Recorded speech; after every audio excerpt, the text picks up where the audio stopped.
এক সময়ের কথা, গভীর জঙ্গলে শুরু হলো বিশাল এক নির্বাচন। নতুন জঙ্গলের রাজার খোঁজে সবাই মিলে ঠিক করলো যে এবার নির্বাচন হবে গণতান্ত্রিক পদ্ধতিতে। তিনটি শক্তিশালী প্রাণী নিজেদের প্রার্থী হিসেবে ঘোষণা করলো, সিংহ, বাঘ আর শিয়াল। সিংহ বলল, আমি সবার রাজার মতোই রাজা। আমার শক্তি, সাহস আর গর্জনেই পুরো জঙ্গল কাঁপে। আমি রাজা হলে শৃঙ্খলা ফিরিয়ে আনবো।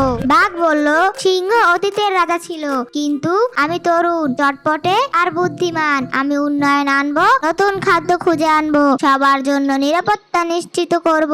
শিয়াল মুচকি এসে বলল, আমি জানি আমি তোমাদের মতো শক্তিশালী নই, কিন্তু আমি বুদ্ধিমান। আমি যুদ্ধ নয়, শান্তির পথে চলতে চাই। আমি সব প্রাণীর কথা শুনে সিদ্ধান্ত নেব।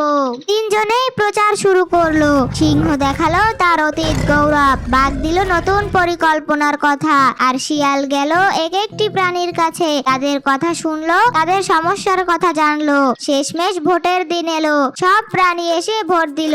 ঘোষণা এলো, নতুন জঙ্গলের রাজা হবে শিয়াল। সবাই অবাক। সিংহ গর্জে উঠলো, তুমি কি করে রাজা হলে?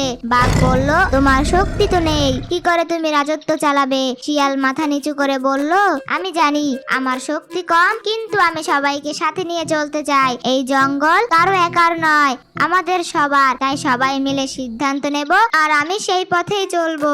সবাই চুপ করে গেল। তারা বুঝলো, শক্তি নয়, মন আর মস্তিষ্কের মিলেই একজন প্রকৃত নেতা তৈরি হয়। নেতৃত্ব মানে কেবল শক্তি নয়, শ্রবণ, সহানুভূতি ও বোঝার শক্তিও জরুরি। সত্যিকারের নেতা সবাইকে নিয়ে পথ চলে।